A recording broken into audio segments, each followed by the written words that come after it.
Good morning. Laplace transform के पिछले lecture में हमने लैप्लास ट्रांसफॉर्म का डेफिनेशन, लैप्लास ट्रांसफॉर्म की प्रॉपर्टीज और उस पर आधारित कुछ एग्जाम्पल्स देखे थे।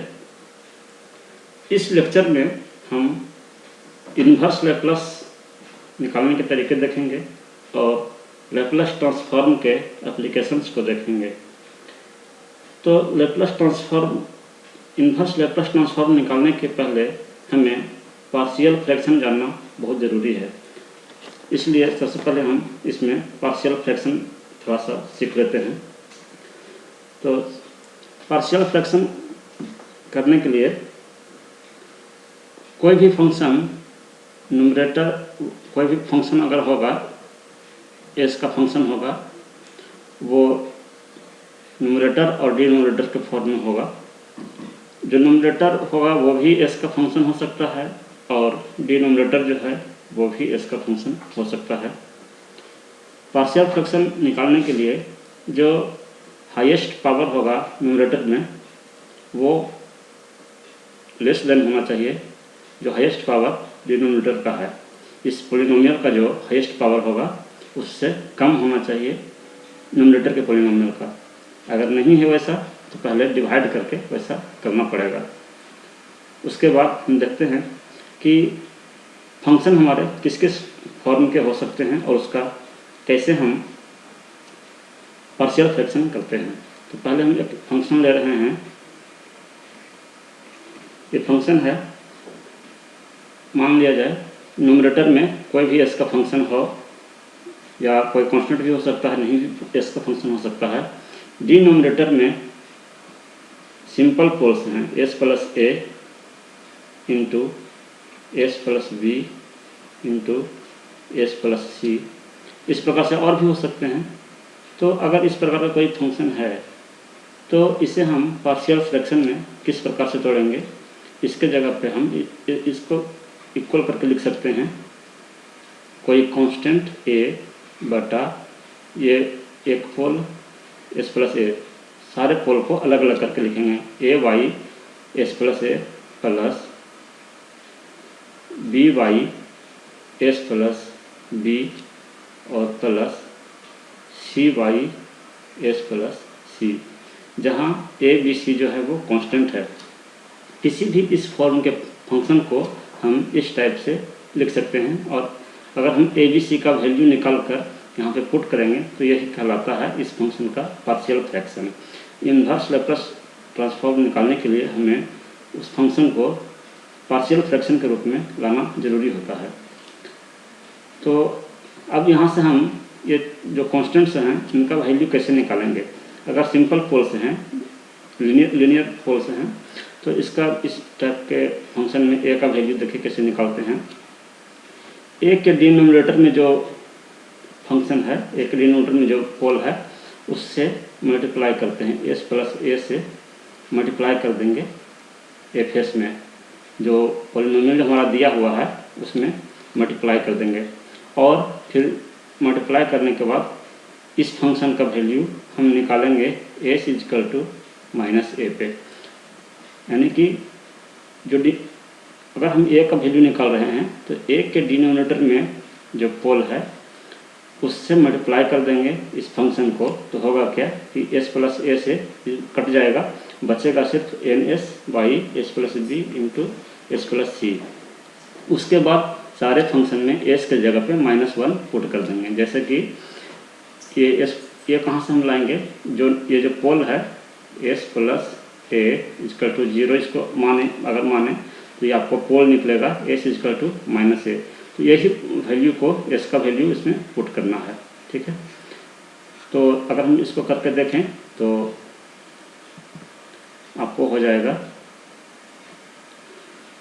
S plus A into N S by S plus A into S plus B into S plus C. इसी प्रकार से और जब जितना जो भी फंक्शन रहेगा तो ये हम ए का वैल्यू निकाल रहे हैं। ए का वैल्यू इस टाइप से निकालेंगे और यहाँ पे एस की जगह पे माइनस ए रखेंगे, एस की जगह माइनस ए पुट करेंगे। तो ये पोल हमारा कैंसिल हो गया, बचेगा क्या 10s by S plus B into S plus C at S equal to minus A. तो जहाँ जहाँ भी एस है वहाँ पे एस का वैल्यू रख देना है, यानी इस फंक्शन में जहाँ जहाँ ए है वहाँ वहाँ माइनस ए रख देना है, और यहाँ पर भी एस की जगह पे माइनस ए रख देना है। तो ये माइनस ए प्लस बी हो जाएगा और ये माइनस ए प्लस सी हो जाएगा। और ये सोल्व करने के बाद जो आपको वैल्यू आएगा, कोई कॉन्स्टेंट वैल्यू आएगा, वही आपको ए का वैल्यू कहलाएगा, ए का वैल्यू निकल कर आएगा। ठीक उसी प्रकार से हम बी का भी वैल्यू निकालेंगे। बी का वैल्यू अगर हमें निकालना है तो बी का वैल्यू निकालने के लिए क्या करना होगा कि बी के डिनोमिनेटर में जो फंक्शन है एस प्लस बी, उससे मल्टीप्लाई कर देंगे दिए गए फंक्शन को, एफ एस को। तो हम पाएंगे क्या कि एस प्लस बी, और इसका वैल्यू फिर हम निकालेंगे S equal to minus B पे, S equal to minus B पे, क्योंकि जिससे मल्टीप्लाई कर रहे हैं उसका पोल, अगर हम ऐसा करते हैं कि s plus b equal to 0, तो हम पोल अगर निकालना चाहें तो s equal to minus b, जो रूट निकल कर आएगा उसी एस के उसी वैल्यू पे इस फंक्शन का वैल्यू निकालते हैं। तो एस प्लस बी इंटू, अगर एफ एस की जगह पर अगर हम लिखें तो एफ एस की जगह पर हम लिखेंगे N S by S plus A into S plus B into S plus C. तो यहाँ पे आपको एस प्लस बी से एस प्लस बी कट जाएगा, और जो रिमेनिंग बचेंगे उसमें एस की जगह पे माइनस बी हम पुट करेंगे। उसके बाद जो वैल्यू आएगा वही हमारा बी का वैल्यू आएगा। ठीक उसी प्रकार से अगर हम सी का वैल्यू निकालेंगे तो सी के डिनोमिनेटर में जो फंक्शन है उससे मल्टीप्लाई करना होगा इस एफ एस को, और जो वैल्यू आएगा, जो फंक्शन आएगा, उस फंक्शन को एस इजकल टू माइनस सी हम पुट करेंगे एस की जगह पे। तो एस प्लस सी, और ये एफ एस की जगह पे जो फंक्शन है N S by S plus A into S plus B into S plus C, और ये value at S equal to minus C पे। तो ये आपका एस प्लस सी से एस प्लस सी कट जाएगा, और फिर एस इजकल टू माइनस सी हम इसमें पुट करेंगे, तो जो वैल्यू आएगा वो सी का वैल्यू आएगा। तो इस प्रकार से फिर हम ए बी सी का वैल्यू हम इस फंक्शन में रख देंगे यहाँ पे, तो हमें एफ एस का वैल्यू आ जाएगा यहाँ पे, ये पार्शियल फ्रैक्शन इस फंक्शन का हो जाएगा। उसी प्रकार से दूसरा फॉर्म हो सकता है फंक्शन का, दिए गए फंक्शन का दूसरा फॉर्म भी हो सकता है। ये हमने पहला फॉर्म में भी देखा कि इस टाइप के अगर फंक्शन रहेंगे जिसमें कि डिनोमिनेटर में अगर सिंपल पोल्स हैं, लीनियर है, तो इस टाइप से उसका पार्शियल फ्रैक्शन करेंगे। ठीक है, उसी प्रकार से हम सेकंड देख रहे हैं। सेकंड जो फंक्शन है वो ऐसा आपका हो सकता है कि कोई ऊपर में कोई न्यूमरेटर होगा,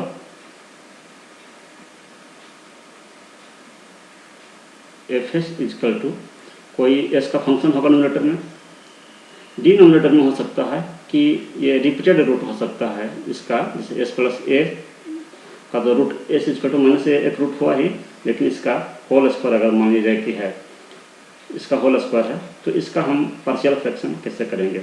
तो इसका पार्शियल फ्रैक्शन करने के लिए इसको क्या करेंगे, ये अगर रिपीटेड रूट है तो ए वाई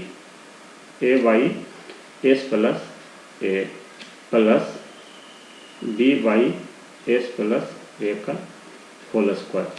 अगर ये पावर एन है तो इसी प्रकार से अगर मान लीजिए कि हम पावर 3 रहता तो हम plus C Y S plus ए का होल क्यूब प्लस इसी प्रकार से इंक्रीज करते जाते हैं।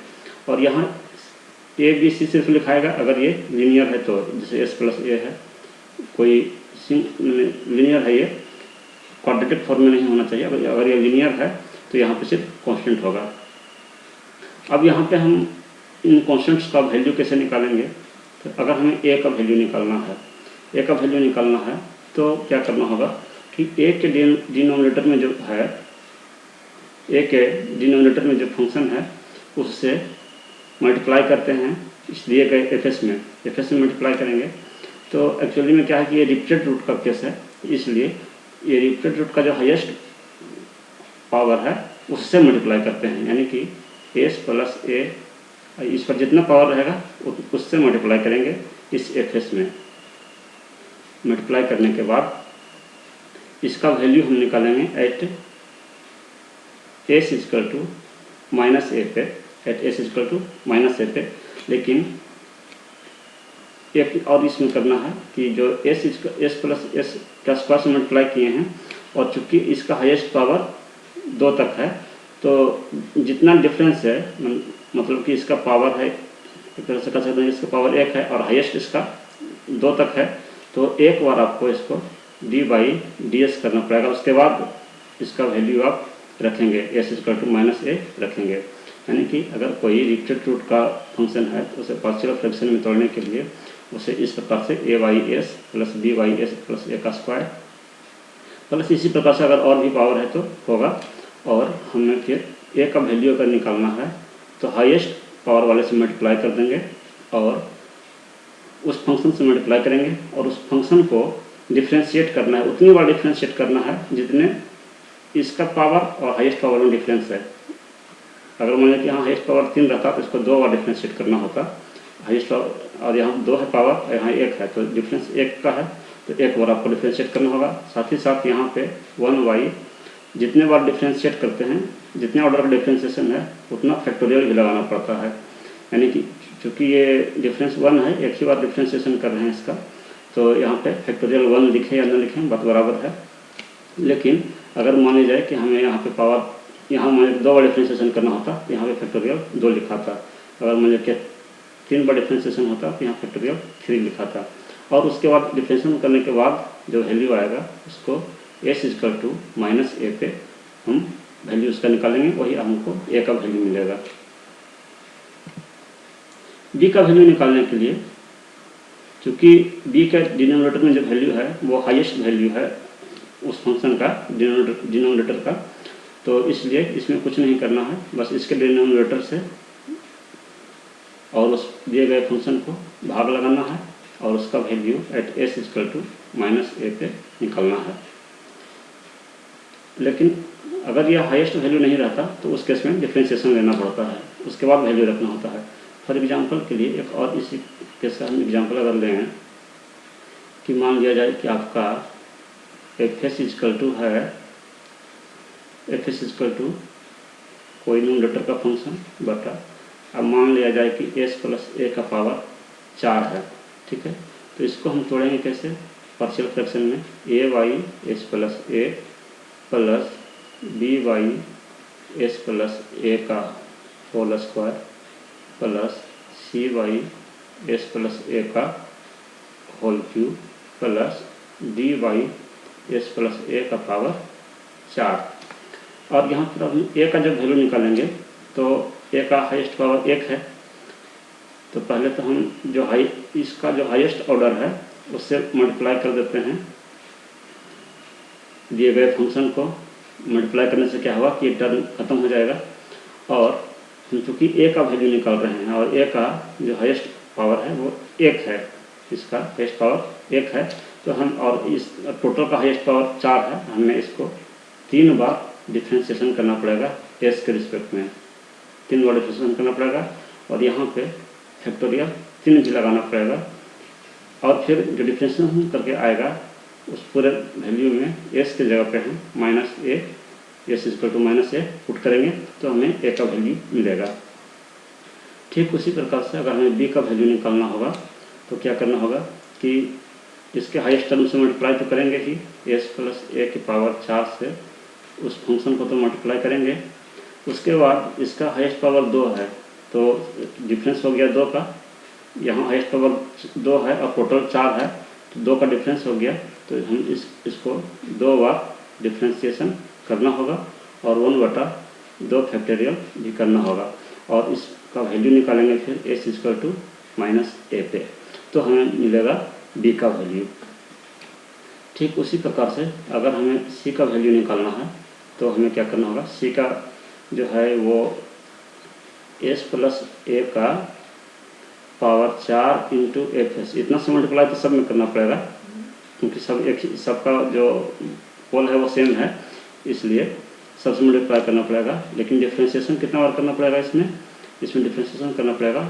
टोटल तो 4 है लेकिन इसका पावर 3 है तो एक बार डिफ्रेंशिएशन इसको एस के रिस्पेक्ट में करना पड़ेगा, और 1/(1) लिखें या ना लिखें कोई दिक्कत नहीं है, और इसका वैल्यू फिर निकालेंगे at S equal to -a पे। और डी का जो वैल्यू निकालेंगे वो इसमें कोई भी डिफरेंस नहीं है, तो इसमें डिफ्रेंशिएशन करने की ज़रूरत नहीं है, और एस प्लस ए का पावर 4 इंटू एफ एस, और चूँकि हाईएस्ट पावर ही इसके पास है इसलिए इसमें डिफ्रेंशिएशन नहीं करना पड़ेगा, और सीधे इसका value at S equal to -a रख देंगे। जब वैल्यू आएगा वो डी का वैल्यू मिलेगा। इस प्रकार से फिर चारों वैल्यू को, ए बी सी डी के वैल्यू को जब हम यहाँ पे रखेंगे तो हमें इस फंक्शन का पार्शियल फ्रैक्शन हो जाएगा।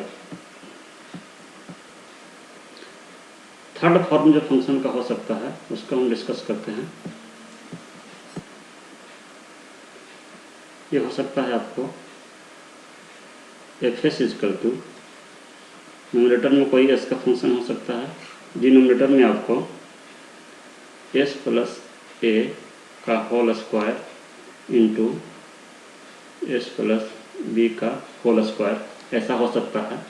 तो इसको आप जो पार्शियल फ्रैक्शन में एक्सपेंड करेंगे तो इसे करेंगे A by S plus A plus B by S plus ए का होल स्क्वायर। ये इतना हो गया आपको सिर्फ एस प्लस ए का होल स्क्वायर के लिए। उसी प्रकार से एस प्लस बी के होल स्क्वायर के लिए करेंगे तो उसके लिए अलग कांस्टेंट लेंगे, c Y S plus B और plus d y S plus B का होल स्क्वायर, इस टाइप से हो सकता है। और जो वैल्यू जो हम निकालेंगे ए का, बिल्कुल सेम तरीके से निकालेंगे कि इसका एस प्लस ए का जो वैल्यू निकालेंगे तो एस प्लस ए का जो हाईएस्ट पावर है उससे हम मल्टीप्लाई करेंगे, इस फंक्शन में मल्टीप्लाई करेंगे, और उसके बाद चूँकि डिफरेंस एक का है, इसका हाईएस्ट पावर और इसका हाईएस्ट पावर में, तो इससे एक बार डिफ्रेंशिएशन करना पड़ेगा और एक फैक्टोरियल एक से भाग भी लगाना पड़ेगा, और इसका वैल्यू आप निकालेंगे at S equal to -a पे।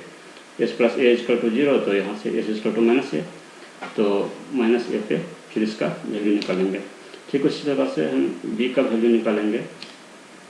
तो जो हाईएस्ट पावर है इसका वो इसमें है, इसलिए इसमें हमें डिफ्रेंशिएशन नहीं करना पड़ेगा, और सीधे एस प्लस ए का whole square into f s में एस प्लस ए का होल स्क्वायर से मल्टीप्लाई करेंगे, और इसका value at S equal to -a पे निकालेंगे। जो वैल्यू आएगा वही बी का वैल्यू होगा। ठीक उसी प्रकार से सी का वैल्यू निकालने के लिए हमें क्या करना होगा कि एस प्लस बी के हाईएस्ट पावर से मल्टीप्लाई करेंगे दिए गए फंक्शन में, तो एस प्लस बी का होल स्क्वायर हाईएस्ट है, और इससे मल्टीप्लाई करेंगे एफ एस में, और चूँकि इसका जो हाईएस्ट पावर है वो 1 है, तो और जबकि टोटल हाईएस्ट पावर 2 है, तो 1 का डिफरेंस है, हमें एक बार डिफ्रेंशिएशन करना पड़ेगा, सॉरी डिवाइड डी एस से, और फैक्टोरियल 1 से भाग भी लगाना पड़ेगा, और इसका वैल्यू निकाल लेंगे at S equal to -b पे। ठीक उसी प्रकार से हम डी का वैल्यू निकालेंगे। डी का वैल्यू निकालने के लिए एस प्लस बी का होल स्क्वायर से भाग लगाएंगे दिए गए फंक्शन में, और इसे डिफ्रेंशिएशन करने की ज़रूरत नहीं है क्योंकि जो हाईएस्ट पावर है उतना ही इसका पावर है, तो इसका वैल्यू निकालेंगे एस इक्वल टू -b पे। तो ये आपका थर्ड फॉर्म है कि इस टाइप से भी फंक्शन हो सकते हैं, तो उसे पार्शियल फ्रैक्शन इस टाइप से करना है। ज़रूरी नहीं है कि आप इन कांस्टेंट का वैल्यू इसी मेथड से निकालें, और भी मेथड्स हैं, अगर आप जानते हैं उस मेथड को तो आप उससे भी निकाल सकते हैं। चौथा जो फॉर्म हो सकता है इस फंक्शन पार्शियल फ्रैक्शन में, वो हम आपको बता रहे हैं कि f s equal to numerator का कोई फंक्शन होगा बटा एस प्लस ए इंटू एस प्लस बी का होल क्यूब है।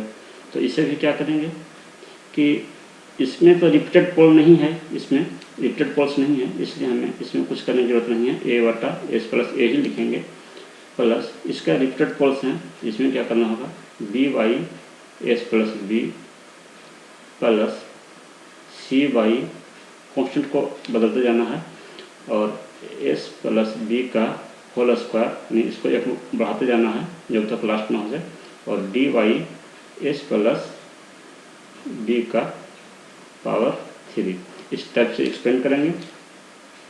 ए का वैल्यू निकालना है आपको, तो इसका तो रिपीटेड पोल का है नहीं, इसलिए जैसे निकालते थे इसका वैल्यू सही निकालेंगे कि एस प्लस ए से मल्टीप्लाई करेंगे दिए गए फंक्शन में, और इसका वैल्यू निकालेंगे at S equal to minus A पे। आपका एस प्लस ए कट जाएगा इससे, और जो वैल्यू आएगा, जो फंक्शन आएगा उसमें एस की जगह पे माइनस ए रखना है। ठीक उसी प्रकार से अगर आपको बी का वैल्यू निकालना है, तो बी का वैल्यू जो है ये रिपीटेड पोल का है, तो इसलिए आपको क्या करना होगा कि इसका हाईएस्ट जो पावर है उससे मल्टीप्लाई करना पड़ेगा, एस प्लस बी का होल क्यू से मल्टीप्लाई करेंगे इस फंक्शन को, दिए गए फंक्शन को। और फिर चूँकि हाईएस्ट इसका पावर 3 है और इसका हाईएस्ट पावर जो है वो 1 ही है, तो 2 का डिफरेंस है, हमें से 2 बार डिफ्रेंशिएट करना पड़ेगा एस के रिस्पेक्ट में, और फैक्टोरियल 2 से भाग भी लगाना पड़ेगा। उसके बाद जो वैल्यू आएगा, जो फंक्शन आएगा, उसका value at S equal to minus B पे निकालेंगे। जहाँ जहाँ एस होगा वहाँ पे माइनस बी रख देंगे। सी का वैल्यू अगर हमें निकालना है, तो ये भी रिपीटेड पोल का है, इसलिए इसका जो हाईएस्ट ऑर्डर का पोल है उससे मल्टीप्लाई करेंगे दिए गए फंक्शन को, और जितना डिफरेंस है, हाईएस्ट तो इसका 3 है, और इस सी में जो पोल है वो 2 पोल है, तो इसलिए हमें 2 बार नहीं, डिफरेंस हो गया आपको 1, हाईएस्ट 3 है, इसका 2 पोल है, तो 1 डिफरेंस है, तो 1 बार इसको डिफ्रेंशिएशन करना पड़ेगा एस के रिस्पेक्ट में, और फैक्टोरियल 1 से भाग भी लगाना पड़ेगा, और इसका भी वैल्यू निकालेंगे at S equal to minus B पे। डी का वैल्यू अगर निकालना है आपको, तो एस प्लस बी का होल क्यूब, इससे भाग लगाना पड़ेगा दिए गए फंक्शन को, और इसमें डिफ्रेंशिएशन आपको नहीं करना पड़ेगा, क्योंकि जो हाईएस्ट ऑर्डर पोल का है वही इस डी के डिनोमिनेटर में भी है, और इसका वैल्यू हम निकालेंगे s equal to minus B पे। वैल्यू को रख देंगे एस के जगह पे, हमें डी का वैल्यू मिल जाएगा, और फिर हम चारों कांस्टेंट का वैल्यू जब हम इसमें पुट करेंगे तो हमें इस फंक्शन का पार्शियल फ्रैक्शन प्राप्त होगा। नेक्स्ट 5वां फॉर्म देख लेते हैं। 5वां फॉर्म जो आपको मिलेगा वो आपको इस टाइप से हो सकता है, f s equal to n s, means numerator में कोई एस का फंक्शन हो सकता है, नीचे में एस प्लस ए इंटू, अभी तक हम देख रहे थे वो लीनियर पोल था, अब हम देख रहे हैं कि क्वाड्रेटिक है, S square plus B S plus C, इस टाइप से है। तो इसको कैसे एक्सपेंड करेंगे पार्शियल फ्रैक्शन में, तो इसे क्या करेंगे कि A by S plus A plus, यानी कि अगर ये इसका पावर 1 है तो इससे एक कम, यानी इसका पावर 1 है, इससे एक कम क्या होगा, इसका पावर 0 होगा, यानी कि ऊपर का जो कांस्टेंट रहेगा वो इसकी पावर 0 के ऑर्डर का रहेगा, यानी कि सिर्फ कांस्टेंट रहेगा। ये चूँकि क्वाड्रेटिक है तो इसमें जो आएगा वो एक कम पावर का आएगा, यानी कि बी एस प्लस सी इस फॉर्म में, क्योंकि यहाँ क्वाड्रेटिक है, ये लिनियर का ऊपर में आएगा, और नीचे में आपको यही वाला लिखना है बी एस प्लस सी। ठीक है, इसकी ज़रूरत आपको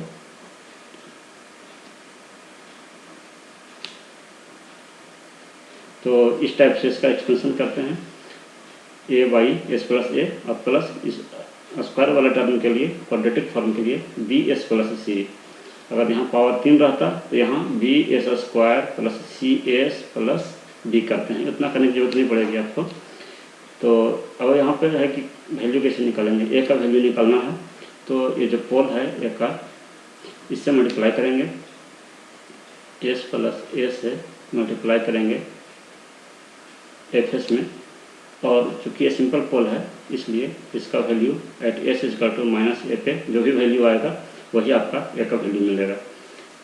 उसके बाद बात रही बी और सी का वैल्यू कैसे निकालना है, तो बी और सी का वैल्यू एक तो आप जैसे कन्वेंशनल तरीके से निकालते हैं वैसे भी निकाल सकते हैं, या हम कैसे निकालेंगे इसमें कि इस फंक्शन में हम क्या करेंगे कि अपना मन से एस का 2 वैल्यू पुट करेंगे, क्योंकि इसमें 2 अननोन है तो 2 वैल्यू बारी बारी से पुट करेंगे, और वो वैल्यू पुट करेंगे जो कि पोल नहीं है, जैसे एस इक्वल टू माइनस ए नहीं पुट करना है।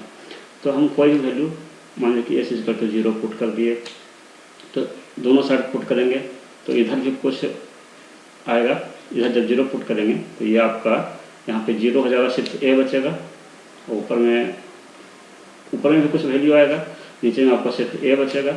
यहाँ पे 0 पुट करेंगे, 0 हो जाएगा, ये 0 हो जाएगा, और यहाँ पे सी बचेगा, यानी ए इंटू सी, इस बराबर के बाएं साइड में ये बचा।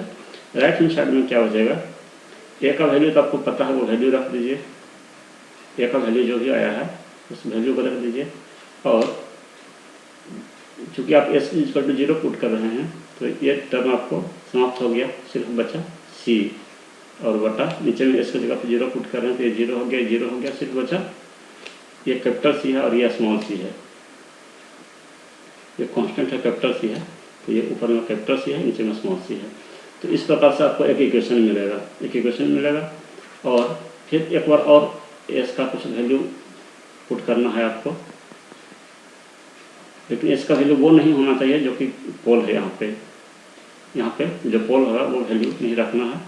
तो अगर मान लीजिए कि हम एस इक्वल टू 1 या -1 कुछ भी पुट करेंगे तो फिर हमें इधर मिलेगा आपको n1 बटा, यहाँ पर अगर मान लीजिए पुट करेंगे तो आपका ये हो जाएगा 1 प्लस ए, एस की जगह पे पुट करना है, और इधर 1 प्लस बी प्लस सी, ये सब कांस्टेंट टर्म रहेंगे, सब जुट करके घट करके आपको एक सिंपल टर्म आ जाएगा, सिंपल कांस्टेंट आ जाएगा।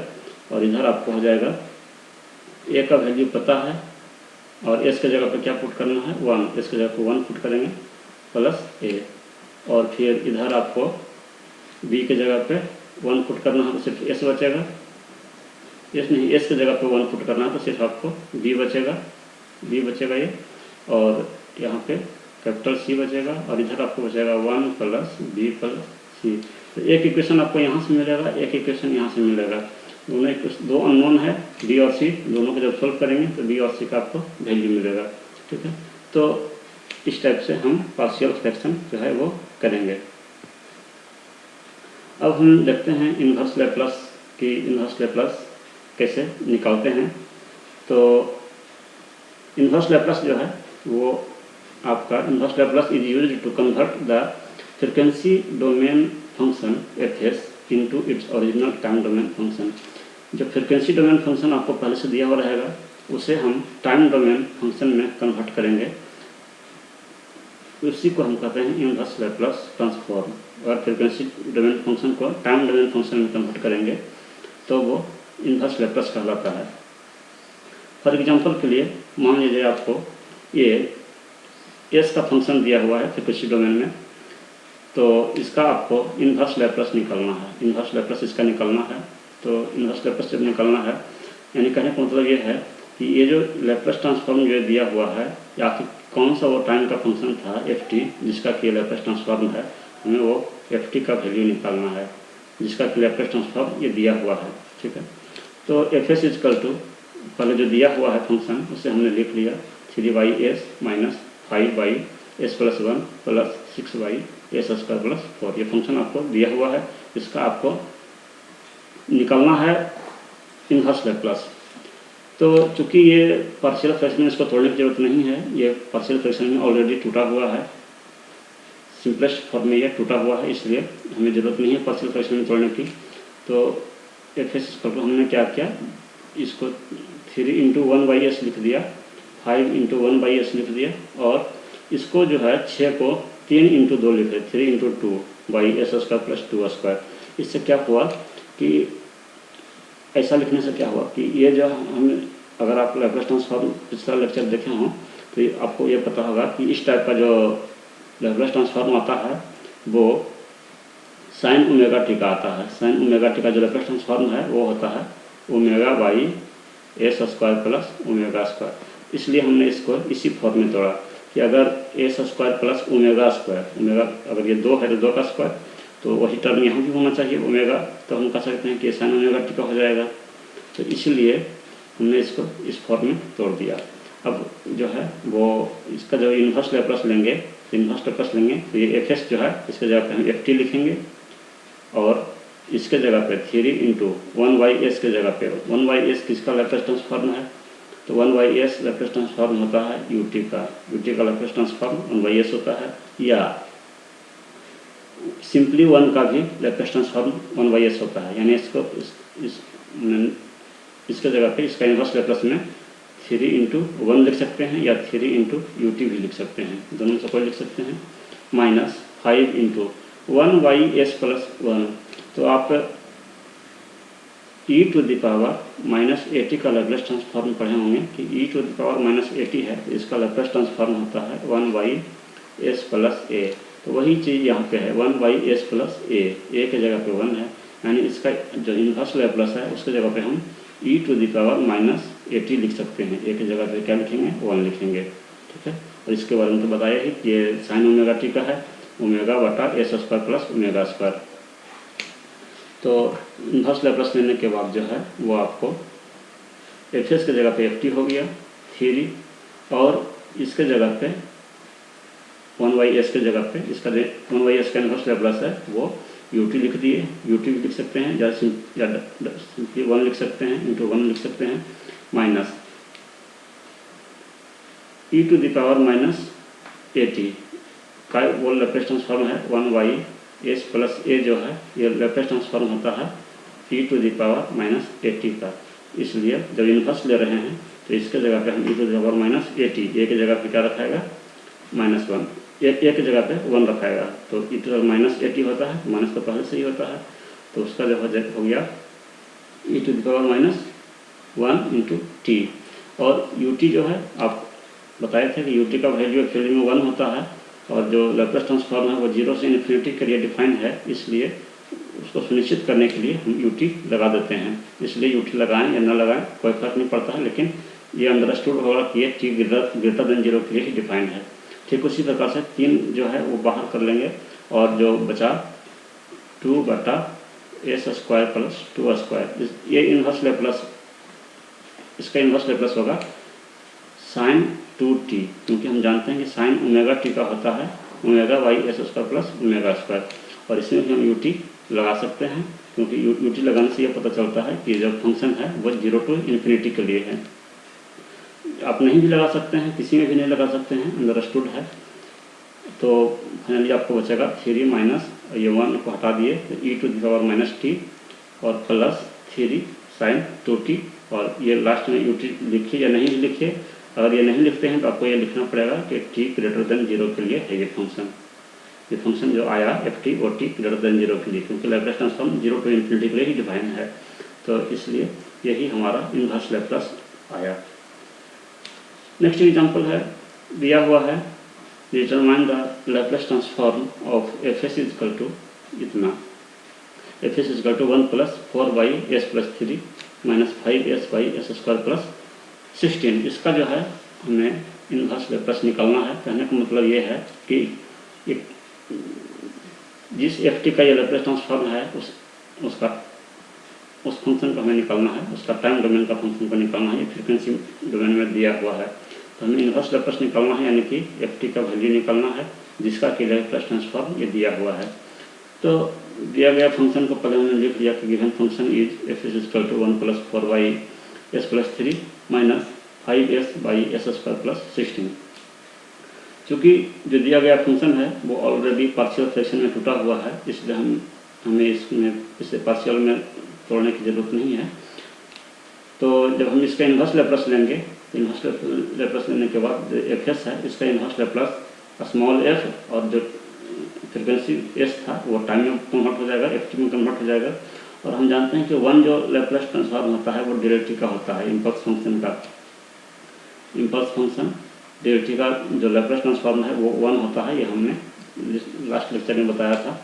और ठीक उसी प्रकार से 1/s प्लस 3 ये जो है लैप्लास ट्रांसफॉर्म होगा e to the power minus 3t का, जैसा कि यहाँ पर भी मैंने बताया था कि 1/s plus a Laplace transform होता है e to the power minus 80 का, तो a की जगह पे यहाँ पे 3 है, तो e to the power minus 3t का लैप्लास ट्रांसफॉर्म हो जाएगा 1/s प्लस 3। 4 पहले से कॉन्स्टेंट था तो ये 4 कॉन्स्टेंट रहेगा।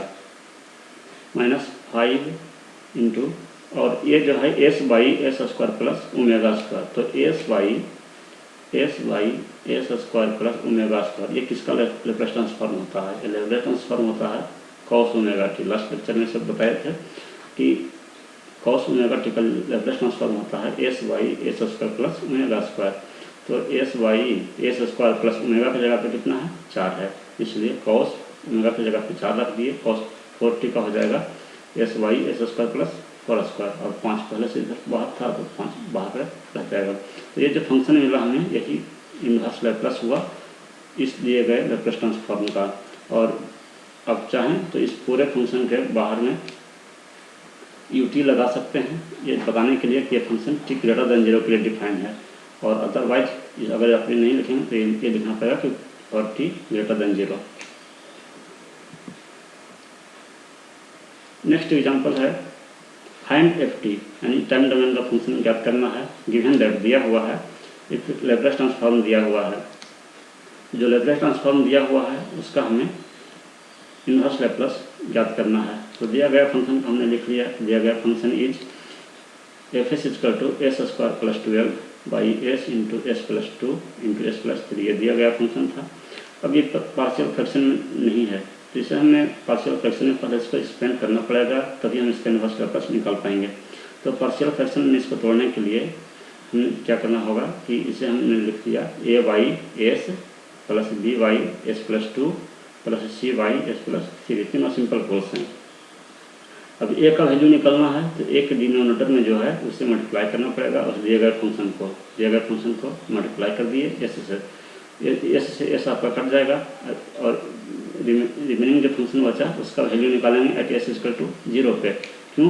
क्योंकि ए के डिनोमिनेटर में जो फंक्शन था पोल वो पोल 0 पे है, एस इक्वल टू 0 पे, क्योंकि इसको आप पा सकते हैं एस माइनस 0 इक्वल टू 0, इसलिए एस इक्वल टू 0। तो इसलिए हम ए का वैल्यू जब निकालेंगे तो एस की जगह पे 0 पुट करेंगे, तो इसकी जगह पे 0 पुट करेंगे तो ये 0 हो जाएगा, ये भी 0 हो जाएगा, ये भी 0 हो जाएगा। 3 दूना 6 हो जाएगा और 6 से 12 कट जाएगा 2 बार में, तो जो ए का वैल्यू है वो 2 आ गया। ठीक है, उसी प्रकार से अगर हमें बी का वैल्यू निकालना है तो बी के डिनोमिनेटर में जो फंक्शन है उससे मल्टीप्लाई करना पड़ेगा दिए गए एफ एस को मल्टीप्लाई कर दिए, और मल्टीप्लाई करने के बाद ये आपका जो पोल है वो कैंसिल हो जाएगा।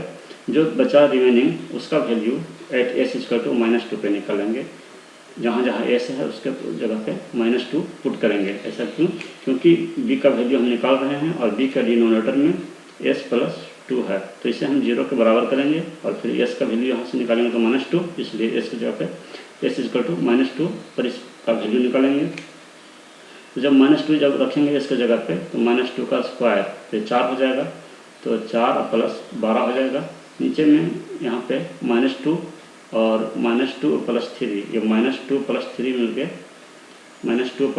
ये +1 हो गया, और यहाँ पे हमने रखा -2, तो और ऊपर में था आपका ये हो गया आपको -2 इंटू 1, और फिर यह कैंसिल होकर के फिर माइनस आ पाया, यानी कि ए और बी का वैल्यू हमें निकल गया। ठीक उसी प्रकार से हम सी का वैल्यू निकालेंगे। सी का वैल्यू निकालने के लिए सी के डिनोमिनेटर में एस प्लस 3 है, एस प्लस 3 से मल्टीप्लाई करेंगे इस फंक्शन को। तो जब मल्टीप्लाई करेंगे उसके बाद फिर इस फंक्शन का वैल्यू हम निकालेंगे एट एस इक्वल टू -3, ये छूट गया है। एस इक्वल टू -3 क्यों? क्योंकि एस प्लस 3 सी के डिनोमिनेटर में है, इससे हम रूट निकालने के लिए 0 के इक्वल करेंगे, फिर एस का वैल्यू आएगा -3। तो जो है वो अब ये एस प्लस 3 कैंसिल हो जाएगा। रिमेनिंग जो टर्म बचा उसमें एस की जगह पे -3 पुट करेंगे। यहाँ -3 जब पुट करेंगे तो -3 का स्क्वायर 9 और प्लस 12, नीचे में जो है यहाँ पे एस की जगह पे -3 और फिर यहाँ -3 प्लस 2, और ये टर्म कैंसिल हो गया था। इसको जब सोल्व किए तो 12 9 21 और बटा 3, ये हो जाएगा सी का वैल्यू 7 आ गया। यानी हमें ए बी सी तीनों का वैल्यू हमें पता चल गया। अब ये तीनों वैल्यू को हम जहाँ पे माने थे वहाँ पे पुट करेंगे तो हम पाएंगे इक्वेशन 1 में पुट करने पे पाएंगे। तो उस फंक्शन को हम लिख सकते हैं, ए के जगह पे 2 रख दिए, बी के जगह पे 8 रख दिए और सी के जगह पे 7 रख दिए, तो हमें आया 2y(s) माइनस 8y माइनस 8 आया था, तो 8y(s) + 2 और प्लस 7y(s) + 3। अब यानी कि हम कह सकते हैं कि ये जो फंक्शन था ये fs था, यानी fs = ये हो गया, ये जो आया वो fs का वैल्यू है। तो अब हम इन्वर्स लैप्लास अब यहाँ से लेंगे। जब पार्शियल फ्रैक्शन जब हम स्पेंड कर दिए तो अब हम इन्वर्स लैप्लास लेंगे। जब इन्वर्स लैप्लास लेंगे तो ये fs जो है वो ft में कन्वर्ट हो जाएगा, कैपिटल F स्मॉल f में हो जाएगा, और ये s जो है वो t में कन्वर्ट हो जाएगा टाइम डोमेन। और हम जानते हैं कि ये जो 1/s है, 1/s इसका होता है लैप्लास ट्रांसफॉर्म 1 का लैप्लास ट्रांसफॉर्म होता है 1/s, तो इसलिए ये सिर्फ 2 रह गया, या 2 × ut भी कर सकते हैं, माइनस, और 8 तो कांस्टेंट है, और 1/s + 2, 1/s + 2 ये किसका है लैप्लास ट्रांसफॉर्म, ये होता है e⁻²t का, -2t का, तो e⁻²t इसके जगह पर लिख दिए। और ठीक उसी प्रकार से +7 × इसके जगह पे हम लिख सकते हैं, ये जो इन्वर्स लैप्लास होगा इसका इन्वर्स लैप्लास होगा e⁻³ तो ओवरऑल आपको जो फंक्शन मिला टाइम डोमेन वो हो गया 2 - 8 × e⁻²t + 7 e⁻³ और लास्ट में आप ut लगा दीजिए, ये शो करने के लिए कि फंक्शन t > 0 के लिए डिफाइन है। नेक्स्ट एग्जांपल लेते हैं। इसमें हमें फाइंड ft का वैल्यू निकालना है, वो टाइम डोमेन फंक्शन निकालना है। इफ दिया हुआ है fs = 6 × s + 2 s + 1 × s + 3 × s + 4, यह हमें फंक्शन दिया हुआ है, लैप्लास ट्रांसफॉर्म में दिया हुआ है। इससे हमें टाइम डोमेन फंक्शन ft ज्ञात करना है। तो दिए गए फंक्शन को हमने पहले लिख लिया, गिवन fs = ये फंक्शन को लिख लिया। ये दिया गया फंक्शन चूँकि लैप्लास ये पार्शियल फ्रैक्शन के रूप में नहीं है, इसे हमें पार्शियल फ्रैक्शन में करना ही होगा। पार्शियल फ्रैक्शन में करने के लिए अभी हम बताए थे कि इसे हम डिनोमिनेटर को सिर्फ देखना है। डिनोमिनेटर जो है उसे हम a/s + 1 + b/s + 3 + c/s + 4 लिख सकते हैं इसे, और इसे इक्वेशन 1 मान लिए। अब हम a, b, c का वैल्यू निकालेंगे और फिर इसमें पुट करेंगे। a का वैल्यू निकालने के लिए a के डिनोमिनेटर में जो टर्म है उससे मल्टीप्लाई करेंगे दिए गए फंक्शन को, और उसके बाद जो रिमेनिंग ये फंक्शन कट जाएगा और जो रिमेनिंग बचेगा उसमें s = -1 पुट करेंगे, क्योंकि s + 1 = 0 अगर करेंगे तो ये पोल जो है -1 का पोल है इसका, इसलिए s की जगह पे -1 पुट करेंगे। तो -1 जब पुट करेंगे तो यहाँ पे हो जाएगा -1 + 2 और 6 बाहर में रहेगा, और यहाँ हो जाएगा -1 + 3 और यहाँ हो जाएगा -1 + 4। जब इसको सॉल्व करेंगे तो आपको वैल्यू आएगा 1, यानी a का वैल्यू आपको निकल गया 1। ठीक उसी प्रकार से b का वैल्यू निकालेंगे। b का डिनोमिनेटर में जो है s + 3 से दिए गए फंक्शन को मल्टीप्लाई करेंगे तो आपका s + 3 का टर्म कैंसिल हो जाएगा, और जो रिमेनिंग फंक्शन है उसका वैल्यू निकालेंगे s = -3 पे, क्योंकि s + 3 = 0 करने पे s = -3 आएगा। इसलिए इस फंक्शन में आप s की जगह पे -3 पुट करेंगे, तो 6 × s की जगह पे -3 + 2, और फिर यहाँ भी -3 रखेंगे, +1 यहाँ भी -3 रखेंगे और +4। इसको सॉल्व करने के बाद आपको आ जाएगा 3। b का वैल्यू भी आपको निकल गया।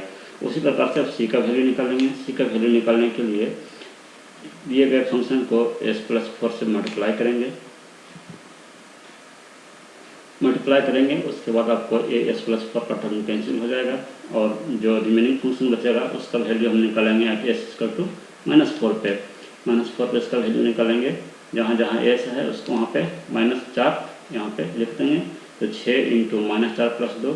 उसी प्रकार से ये इसमें भी s की जगह पर -4 रखेंगे, इसकी जगह पर -4 रखेंगे, और उसके बाद इसको सॉल्व करेंगे तो -4 आएगा। c का वैल्यू भी हमें पता चल गया। a, b और c तीनों का वैल्यू हम इक्वेशन 1 में रखेंगे। उसके बाद हमें पता चलेगा कि इस फंक्शन को हम इस फॉर्म में लिख सकते थे, यानी कि a की जगह पे 1 रख दिए, b की जगह पे 3 रख दिए और c की जगह पे -4 रख दिए, और ये हमें पार्शियल फ्रैक्शन के रूप में मिल गया। यानी कि ये जो फंक्शन था ये fs था, यानी fs = हम इतना लिख सकते हैं, यानी fs = इतना हो गया। अब हम इन्वर्स लैप्लास लेंगे। उसके बाद पता करेंगे कि किसका लैप्लास ट्रांसफॉर्म ये है। तो ये 1/s + a जो है ये लैप्लास ट्रांसफॉर्म होता है e⁻−t का, और fs का लैप्लास ट्रांसफॉर्म ft। ये फ्रीक्वेंसी डोमेन है तो उसको टाइम डोमेन में कन्वर्ट कर दिए। और हम जानते हैं कि e⁻−at का लैप्लास ट्रांसफॉर्म होता है 1/s + a। यहाँ पे 1/s + a है तो उसकी जगह पर हो जाएगा e⁻t, a की जगह पे 1 है। ठीक उसी प्रकार से 3 कांस्टेंट है बाहर रहेगा और 1/s + 3 की जगह पे e⁻−3t, a की जगह पे समझ लीजिए कि 3 है, a की जगह पे 3 है तो e⁻−3t -4/s + 4 तो आपका हो जाएगा e⁻−4t। और पूरे के बाहर आप ut लगा सकते हैं या इंडिविजुअली भी ut लगा सकते हैं, सिर्फ यह बताने के लिए कि ये फंक्शन डिफाइन है कि >0 के लिए। यही आपका इनवर्स लैप्लास निकला। नेक्स्ट एग्जांपल है calculate vt if vs equal to, ये फंक्शन दिया हुआ है 10s² + 4/s × s + 1 × s + 2 का होल स्क्वायर। ये लैप्लास ट्रांसफॉर्म दिया हुआ है, इसका टाइम डोमेन में फंक्शन क्या होगा ये हमें निकालना है, यानी कि इसका इनवर्स लैप्लास निकालना है।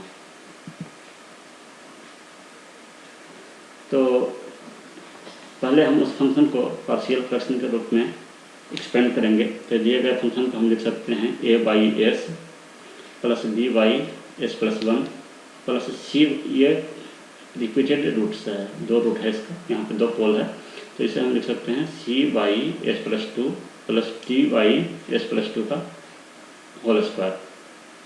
उसके बाद हम एक चारों कांस्टेंट का बारी बारी से वैल्यू निकालेंगे। ए का जो वैल्यू है वो निकालने के लिए ए के डिनोमिनेटर में जो पोल है उससे मल्टीप्लाई करना पड़ेगा।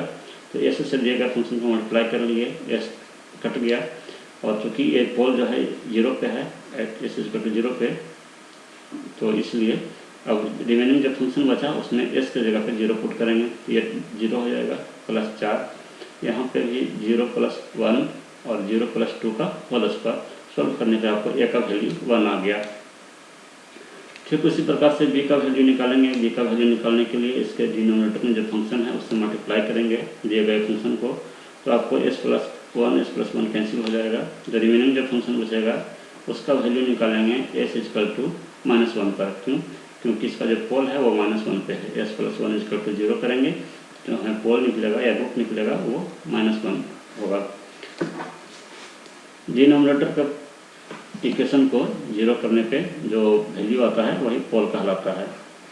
तो जब -1 पुट करेंगे हमें इसका वैल्यू आ गया आपको -14। उसी प्रकार से हम सी का वैल्यू निकालेंगे, लेकिन सी का वैल्यू नेक्स्ट स्लाइड में है। पहले हम डी का निकाल लिए थे, बाय मिस्टेक हो गया था ये, लेकिन पहले हम डी का पहले देख लेते हैं कि डी का वैल्यू निकालने के लिए क्या करना पड़ेगा कि डी के डिनोमिनेटर में जो पॉलिनोमियल है इससे मल्टीप्लाई करना पड़ेगा दिए गए फंक्शन को। उसके बाद आपको ये टर्म कैंसिल हो जाएगा। जो रिमेनिंग टर्म बचेगा उसके जगह पे उसमें हम एस की जगह पे -2 पुट करेंगे। -2 पुट करने के बाद जो है वो वैल्यू हमको आएगा, एस जहाँ जहाँ एस है वहाँ पे -2 पुट करेंगे तो 10 × -2 का स्क्वायर +4 बटा नीचे में एस की जगह पे -2 और यहाँ -2 + 1 मिलकर आपको 22 आया। अब हम सी का वैल्यू निकालेंगे। सी का वैल्यू निकालने के लिए क्या होगा कि सी के जो डिनोमिनेटर में जो इक्वेशन है वो है आपको s + 2 है, लेकिन ये 2 जो है ये रिपीटेड पोल है, यहाँ पे 2 पोल है, इसलिए हमें इसके स्क्वायर से मल्टीप्लाई करना पड़ेगा। जो हाईएस्ट पोल है मौजूद उससे मल्टीप्लाई करना पड़ेगा दिए गए फंक्शन को। और चूँकि हाईएस्ट पोल इस पर 2 है और इस यहाँ पे 1 पोल है इसका, तो जितना डिफरेंस है उस डिफ्रेंशिएशन एक बार लेना पड़ेगा, जैसा कि हम अभी बताए थे स्टार्टिंग में। तो आपको ये टर्म आपको कैंसिल हो जाएगा और एक और डिफ्रेंशिएशन लेंगे और फैक्टोरियल 1 से भाग भी लगाएंगे। तो डिफ्रेंशिएशन करने के लिए आपको ये कैंसिल होने के बाद जो टर्म बचा 10s² + 4 बटा s × s + 1 बचा, तो इसको हम मल्टीप्लाई कर लिए तो हो जाएगा s² + s हो जाएगा ये। उसके बाद डिफ्रेंशिएशन u/v के फॉर्म में है, तो जब u/v के फॉर्म में जब डिफ्रेंशिएशन होता है तो इसका फॉर्मूला होता है कि पहले v को बाहर कीजिए और u का पहले डिफ्रेंशिएशन कीजिए माइनस, फिर u को बाहर कीजिए, v का डिफ्रेंशिएशन कीजिए और बटा v²। तो वही काम यहाँ पे किए हैं। अगर इसको आप u मानिए, इसको v मानिए, तो पहले v को हमने बाहर कर लिया और इसका डिफ्रेंशिएशन किया, तो 10s² है तो इसका डिफ्रेंशिएशन 20s हो गया, और 4 का तो 0 हो जाएगा कांस्टेंट है, तो माइनस, फिर इस टर्म को बाहर रखे हैं और इसका डिफ्रेंशिएशन किए हैं, तो s² का हो गया 2s और s का हो गया 1, और नीचे वाला जो टर्म है इसका होल स्क्वायर हो जाएगा, b² होता है तो, और जहाँ जहाँ s का वैल्यू है वहाँ पे हम -2 डिफ्रेंशिएशन करने के बाद s = -2 पुट करेंगे। तो -2 पुट करने पे जहाँ जहाँ s है वहाँ वहाँ -2 पुट करने के बाद और इसको सोल्व करने पर आपको आ जाएगा वैल्यू 13। तो हमें a, b, c और d चारों कांस्टेंट का वैल्यू मिल गया। ये चारों कांस्टेंट का वैल्यू को हम रखेंगे इक्वेशन 1 में, इक्वेशन 1 में पुट करेंगे तो हमें पता चलेगा कि इस फंक्शन को हम पार्शियल फ्रैक्शन में इस टाइप से लिख सकते हैं। ये a का वैल्यू था, ये b का वैल्यू है, ये c का वैल्यू है और ये d का वैल्यू है। तो 1/s - 14y(s + 1) + 13y(s + 2) + 22y(s + 2) का होल स्क्वायर। अब जहाँ इसका इन्वर्स लैप्लास लेंगे, तो इन्वर्स लैप्लास लेने के बाद जो है हमें फंक्शन टाइम का फंक्शन में कन्वर्ट हो जाएगा, और जो फंक्शन है वो आपको 1/s है उसका इन्वर्स लैप्लास 1 हो गया, और जो 1/s + a है तो वो e⁻t का फंक्शन e⁻t का लैप्लास होता है 1/s + a, इसलिए e⁻t हो गया, और जो 1/s + 2 था तो इसका इन्वर्स लैप्लास होगा e⁻²t, और ये सब कांस्टेंट है वो आगे में रहेगा। यहाँ पे थोड़ा सोचना है, जो फंक्शन था आपका 22/s + 2 का होल स्क्वायर, तो 22 को तो हम बाहर रखेंगे, हम 1/s + 2 का होल स्क्वायर, 1/s + 2 का होल स्क्वायर है, तो ये किसका इन्वर्स लैप्लास है 1/s + 2 का होल स्क्वायर, तो ये किसका इन्वर्स लैप्लास है। तो हम जानते हैं कि t का जो लैप्लास होता है वो होता है 1/s², t का लैप्लास होता है 1/s², और हम ये भी जानते हैं कि अगर किसी फंक्शन में e⁻−at रहता है तो वो फंक्शन उतने से शिफ्ट हो जाता है। अगर e⁻²t है और उस फंक्शन में, तो जहाँ जहाँ s है वहाँ पे वो 2 यूनिट से शिफ्ट हो जाता है, ये लास्ट लेक्चर में बताए थे। तो इसलिए कह सकते हैं कि 1/s + 2 का होल स्क्वायर जो है ये इस फंक्शन का लैप्लास ट्रांसफॉर्म है e⁻−2t × t का, तो t × e⁻−2t रख दिए और ओवरऑल ut लिख दिए, इसको करने के लिए कि ये जो फंक्शन है वो t > 0 के लिए डिफाइंड है। यही आपका इन्वर्स लैप्लास है। नेक्स्ट एग्जांपल है, find the inverse Laplace of frequency domain function. ये फ्रीक्वेंसी डोमेन का फंक्शन दिया हुआ है आपको, इसका इन्वर्स लैप्लास निकालना है, यानी कि हमको ft का वैल्यू निकालना है। तो दिए गए फंक्शन को हम क्या करेंगे कि पार्शियल फ्रैक्शन के रूप में लिखेंगे। तो पार्शियल फ्रैक्शन में लिखने के लिए इसको लिखेंगे a/s + 3 प्लस, चूँकि ये क्वाड्रेटिक फॉर्म है इसलिए इसे लिखेंगे bs + c/s² + 8s + 25। उसके बाद क्या करेंगे, a का वैल्यू निकालेंगे। a का वैल्यू निकालने के लिए s + 3 से मल्टीप्लाई करेंगे, तो आपका एक टर्म आपका कैंसिल हो जाएगा, जो रिमेनिंग फंक्शन बचेगा उससे उसका वैल्यू s = -3 पे निकालेंगे, s = -3 पे, क्योंकि यहाँ s + 3 ये जो पोल है ये -3 पे पोल है, इसका रूट -3 आएगा, इसलिए इस फंक्शन में जहाँ जहाँ s है उसकी जगह पे -3 पुट करेंगे, और जब इसको सॉल्व करेंगे तो हमें a का वैल्यू हमें मिल गया, a का वैल्यू 2 मिल गया, b और c का वैल्यू हमें निकालना है। तो b का और c का वैल्यू निकालने के लिए हमने बताया था कि इस टाइप के फंक्शन में जब b और c का वैल्यू निकालना है तो हम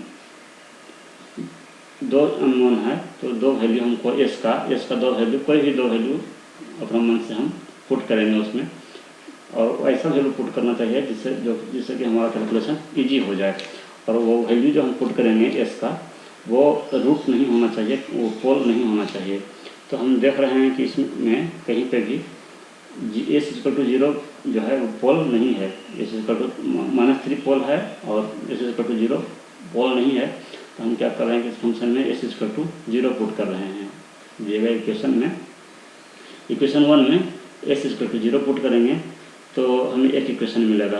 तो 0 जब पुट करेंगे तो 20 बटा ये सिर्फ 3 बचेगा, ये 0 हो जाएगा, ये 0 हो जाएगा, यहाँ 25 बचेगा, यानी कि ये हो जाएगा 20 बटा और 25 दिया 75, 20 बटा 75 इस साइड में हो जाएगा, लेफ्ट हैंड साइड में 20 बटा 75 हो जाएगा। और यहाँ पे जब हम ए का वैल्यू तो हमको पता है, ए की जगह पे हम 2 लिख सकते हैं, और एस की जगह पे हमें 0 पुट करना है तो बचेगा क्या, 2 बटा 3 ये बचेगा, या ए बटा 3 अभी कह सकते हैं। और जब हम एस की जगह पे 0 पुट करेंगे तो ये बी वाला टर्म खत्म हो जाएगा, सिर्फ सी बचेगा, और यहाँ 0 हो जाएगा, ये भी 0 हो जाएगा, और 25 बचेगा, यहाँ सी बटा 25 बचेगा। यानी कि एस इक्वल टू 0 पुट करने पे हमें जो वो इक्वेशन है आपको कन्वर्ट हो गया इस टाइप से, 20 बटा 75 इक्वल टू 2 बटा 3 प्लस सी बटा 25। अब यहाँ से हम सी का वैल्यू हमें निकल जाएगा, क्योंकि एक ही अननोन है यहाँ पे इस इक्वेशन में, इसलिए हमें इसको सोल्व करके हम सी का वैल्यू लाए -10। तो हमें 2 वैल्यू निकल गया, एक वैल्यू और निकलना है, तो एक और कोई वैल्यू एस की जगह पे हम पुट करेंगे जो कि रूट नहीं होना चाहिए। तो मान लेते हैं कि एस इक्वल टू हमने 1 पुट करके देखा, तो एस इक्वल टू 1 पुट करने पे क्या है कि जब आप पुट करेंगे लेफ्ट हैंड साइड में तो आपको 20 बटा 4 × 34 मिलेगा, और राइट हैंड साइड में आपको इक्वेशन 1 में जब आप एस इक्वल टू 1 पुट करेंगे तो a/4, और इधर मिलेगा आपको b + c/34। जब आप इसको सोल्व करेंगे, ए का वैल्यू आपको पता है, सी का वैल्यू आपको पता है, यहाँ से आपको बी का वैल्यू आपको निकल जाएगा, बी का वैल्यू आपको -2 आएगा। अब हमें ए, बी और सी तीनों वैल्यू जब हमें पता हो गया तो इन तीनों वैल्यू को इक्वेशन 1 में रखेंगे। इक्वेशन 1 में रखने के बाद ये हमारा जो फंक्शन है वो इस टाइप से हो गया, ये function a/s + 3 plus bs + c/3 जो फंक्शन था, यहाँ पे a की जगह पे हमने 2 रखा, b की जगह पे -2 रखा, और c की जगह पे -10 रखा। तो हमारा दिया गया फंक्शन हमारा ये हो गया, और इस फंक्शन को हमें क्या करना पड़ेगा, इस पर जब क्वाड्रेटिक फॉर्म का फंक्शन हो आपको, तो इसको आपको कोशिश करना है साइन के फॉर्म में लाने का, यानी कि s² + ω² के टर्म में इसको कन्वर्ट करने का कोशिश करना है। अगर ये s² + ω² के टर्म में अगर ये नहीं कन्वर्ट हो रहा है तो आपको इस फॉर्म में कन्वर्ट करना है, s + a² + ω², ये दोनों में से किसी फॉर्म में कन्वर्ट हो जाएगा ये। तो उसके बाद अगर हम इसको सोल्व करें थोड़ा सा, तो इस टर्म को तो छोड़ देते हैं, इसको कुछ नहीं करना है, पहले इन दोनों टर्म को अलग अलग कर लेते हैं। ये जो डिनोमिनेटर है ये दोनों को अलग अलग कर लिए, 2s इधर चला गया और 10 इधर चला गया। उसके बाद हम क्या कर रहे हैं कि यहाँ आप देखिए 8s है, इस फॉर्म में कन्वर्ट करने के लिए आपको क्या करना पड़ेगा कि बीच वाले टर्म को s के कोफिशिएंट को देखिए, 8s है, तो इसको आपको लिखना है 2ab के फॉर्म में, 2ab के फॉर्म में लिखना है। तो 2 तो फार्मूला में ही होता है, ए की जगह पे ए वो होता है जो एस का कोफिशिएंट होता है, तो इसका कोफिशिएंट तो इसमें 1 है, तो यानी कि इसका वैल्यू 1 हो गया। और तो बी का वैल्यू क्या होगा, बी का वैल्यू यहाँ 8s लाने के लिए यहाँ 2 तो हो गया, 2 × एक जगह पे 1, तो बी की जगह पे आखिर क्या होता कि ये 8s हो जाए, तो बी की जगह पे 4 रखना होगा। यानी कि हम कह सकते हैं कि इसको हम s + a का होल स्क्वायर जो तोड़ना है, तो इसको हमने तोड़ दिया s² + 8s, और जो 25 था इस 25 को 16 + 9 में कन्वर्ट कर दिए, 16 + 9 में। क्यों, अगर हम इसको 16 + 9 में कन्वर्ट करते हैं तो अब ये हमारा ये जो है एक होल स्क्वायर बन जाएगा, होल स्क्वायर टर्म बन जाएगा, a + b का होल स्क्वायर में ये कन्वर्ट हो गया, और 9 इधर अलग रहेगा। और साथ ही साथ हम जानते हैं कि जो अगर ऊपर cos ω का जो लैप्लास ट्रांसफॉर्म होता है वो होता है आपको s/s² + ω²। साथ ही साथ अगर इसमें कोई शिफ्टिंग करते हैं e⁻⁻at से, तो ऊपर जहाँ जहाँ s होता है वहाँ पे शिफ्टिंग होता है, यहाँ भी शिफ्ट होता है, यहाँ भी शिफ्ट होता है। तो इसलिए हम यहाँ देख रहे हैं क्या कि ऊपर में s का टर्म है, यानी ये cos के टर्म में आएगा, cos के टर्म में जब आएगा, साथ ही साथ नीचे में शिफ्टिंग भी आ रहा है, s + 4 का होल स्क्वायर में कन्वर्ट कर रहे हैं हम, यानी कि s + 4 ऊपर में भी करना पड़ेगा, s + 4 ऊपर में भी करना पड़ेगा। तो इसलिए हमने इसको 2 बाहर रहेगा, इसको s+4 लिख दिया। s+4 जब लिख दिया तो उसको बैलेंस करने के लिए ये जो डिनोमिनेटर तो चूँकि दोनों का सेम ही है, इसलिए ये जो 10 था इसमें से यूँ समझ लीजिए कि 4 दूना 8 यहाँ वापस आ गया। ये 10 था, ये इसमें वापस आ गया 8, तो यहाँ बचा कितना, 2 सिर्फ बचा। तो आपका जो हो जाएगा, यानी कि हम इसको कर सकते हैं 2 × s+4, इस s को s+4 कर दिए, यानी 8 हमने यहाँ ले लिया, तो यहाँ 10 में से 8 सिर्फ 2 यहाँ बचा, और इसे हमने तोड़ दिया s² + 8s + 16 + 9 में। उसी प्रकार से यहाँ भी तोड़े हैं, लेकिन ये साइन का टर्म में आएगा, क्योंकि ऊपर में ओमेगा है, कांस्टेंट है, इसलिए ये साइन के टर्म में आएगा, ये कॉस के टर्म में आएगा। तो अब हमारा fs हो गया 2y(s+3), और ये जो है ये हमारा हो गया 2 × ये s नहीं है, ये एक्चुअली में s+4 होगा, ये s+4 होगा। और हम इसको अब लिख दिए s² + 8s + 16 जो था, इसको हम लिख दिए s+4 का होल स्क्वायर। हमेशा इस क्वाड्रेटिक फंक्शन को इसी फॉर्म में लाने की कोशिश करना है। तो और +9 को हम, ये ओमेगा का काम करेगा, इसलिए इसको हम 3 का स्क्वायर लिख दिए, माइनस, क्योंकि हम यहाँ पे देख रहे हैं कि यहाँ पर ओमेगा हमारा 3 है, तो ओमेगा ही ऊपर में भी होना चाहिए, तो ऊपर में ओमेगा होना चाहिए, ऊपर में भी 3 होना चाहिए, तो 3 हम अपना मान से ऊपर में लिख दिए, और उसको बैलेंस करने के लिए 3 से डिवाइड भी कर दिए। 2 पहले से था, 3 से डिवाइड किया, 3 से मल्टीप्लाई कर दिए, तो हमारा बैलेंस हो गया। लेकिन ये हमारा साइन ओमेगा टी का फॉर्म में आ गया। तो इस प्रकार से अब हम जब इसका इन्वर्स लैप्लास हम ले सकते हैं, जब इन्वर्स लैप्लास लेंगे तो ये fs है वो हमारा ft में हो जाएगा, और ये 2/s+3 है वो 2 × e⁻³ 3t हो गया। और ये जो है 2 × s+4/s+4 का होल स्क्वायर + 3² जो है, तो ये एक्चुअली में cos ω का जो होता है फार्मूला, cos ω का होता है आपको s/s² + ω², cos ω का, तो cos 3t का तो हो जाएगा s/s² + 9। लेकिन चूँकि ये s में शिफ्टिंग है, s+4 यहाँ भी है, s+4 यहाँ भी है, तो हम बताए थे कि अगर e⁻⁻4t से मल्टीप्लाई करेंगे तो इसका लैप्लास ट्रांसफॉर्म में शिफ्टिंग हो जाता है, यानी कि इस टोटल लैप्लास ट्रांसफॉर्म आपको होगा 2, तो ये कांस्टेंट है, जितने से शिफ्टिंग है उतना e⁻⁻4t हो जाएगा, और फिर cos 3t, ये ओमेगा की जगह पे 3। ठीक उसी प्रकार से 2/3 यहाँ पे आपको बाहर हो गया। और अगर ये शिफ्टिंग नहीं रहता तब तो sin 3t होता, तब तो इसका लैप्लास ट्रांसफॉर्म sin 3t होता, ω/s² + ω²। लेकिन ये शिफ्टिंग होने के कारण e⁻⁻4t से मल्टीप्लाई होगा इसमें, तब आपको ये लैप्लास ट्रांसफॉर्म आएगा। तो यही आपका इन्वर्स लैप्लास निकल कर आया। और ये ओवरऑल आप इसमें ut लगा सकते हैं, और नहीं भी लगा सकते हैं तो अंडरस्टूड है कि ये फंक्शन t > 0 के लिए डिफाइन है। तो हमेशा जब भी आपको एक इस क्वाड्रेटिक फॉर्म जब भी आपको मिले, तो जो s का जो टर्म है उसे 2ab के टर्म में लाने की कोशिश कीजिए। a का वैल्यू आपको पता रहेगा, और a का वैल्यू पता है, s का कोफिशिएंट, और b का वैल्यू आपको पता चल जाएगा कि b का वैल्यू क्या रहेगा, ताकि ये वाला फंक्शन आ जाएगा। अब बस उसी के होल स्क्वायर के रूप में इसको तोड़ दीजिए, जो रिमेनिंग बचेगा वो ओमेगा हो जाएगा, ω² हो जाएगा। नेक्स्ट एग्जांपल देखते हैं। ऑब्टेन gt का वैल्यू निकालना है, यानी टाइम डोमेन फंक्शन निकालना है। If gs = s³ + 2s + 6/s × s+1 का होल स्क्वायर × s+3, यानी कि लैप्लास ट्रांसफॉर्म आपको दिया हुआ है, फ्रीक्वेंसी डोमेन में फंक्शन दिया हुआ है, आपको टाइम डोमेन में फंक्शन निकालना है। ठीक है, तो इसको भी आप पहले पार्शियल फ्रैक्शन में तोड़ना होगा।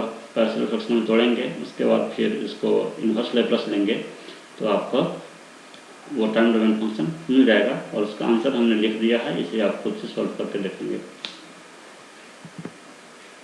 अब हम डिस्कस करते हैं application of Laplace transform. Laplace transform का क्या क्या एप्लीकेशंस है उसको डिस्कस करते हैं। तो एक तो एप्लीकेशन है कि जो डिफरेंशियल इक्वेशन होता है उसका सॉल्यूशन करने के लिए इसका एप्लीकेशन है। और दूसरा एप्लीकेशन है कि इसको सर्किट का इक्वेशन, सर्किट का एनालिसिस को सोल्व करने के लिए, सर्किट का एनालिसिस करने के लिए भी लैप्लास ट्रांसफॉर्म की मदद से हम सर्किट को सोल्व कर सकते हैं। तो पहले हम देखते हैं solution of linear differential equation, linear differential equation का सोल्यूशन देखते हैं कि लैप्लास ट्रांसफॉर्म की मदद से कैसे करते हैं। तो पहले हम एक एग्जांपल लेते हैं। Use the Laplace transform to solve the differential equation. ये डिफरेंशियल इक्वेशन आपको दिया हुआ है, तो लैप्लास ट्रांसफॉर्म का यूज करके आपको डिफरेंशियल इक्वेशन सोल्व करना है। डिफरेंशियल इक्वेशन है d square v t by d t square plus 6 d v t by d t plus 8 v t equal to 2 into u t, 2 u t. Initial condition दिया हुआ है कि जो v t का value है at t equal to 0 पे 1 है, और इसके डिफ्रेंशिएशन का वैल्यू, इसके फर्स्ट डिफ्रेंशिएशन का value at t equal to 0 पे -2 है। ये इनिशियल कंडीशन आपको दिए हुए हैं।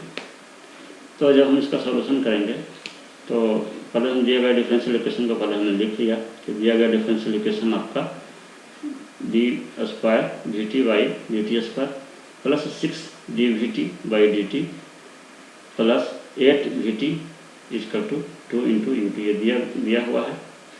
अब हम क्या करेंगे कि इस दिए गए डिफरेंशियल इक्वेशन का लैप्लास ट्रांसफॉर्म लेंगे। लैप्लास ट्रांसफॉर्म लेंगे तो लैप्लास ट्रांसफॉर्म आप जानते हैं, हम बताए थे कि d के पावर n, अगर nth टाइम डिफरेंशिएशन है तो इसका लैप्लास ट्रांसफॉर्म क्या होता है। तो उसी प्रकार से यहाँ 2 है तो इसका लैप्लास ट्रांसफॉर्म क्या होगा, S square F S minus F zero minus F dash zero. जब आप इस फॉर्मूला को आप देखिए तो इसका लैप्लास ट्रांसफॉर्म जब आप करेंगे तो आपको ये आएगा, यहाँ पावर 2 है, यहाँ एस स्क्वायर एफ एस और minus F zero minus F dash zero, और उसके बाद इसका जो लैप्लास ट्रांसफॉर्म होगा डी वाई डी टी का, तो इसका डी वाई डी टी का होता है एस इंटू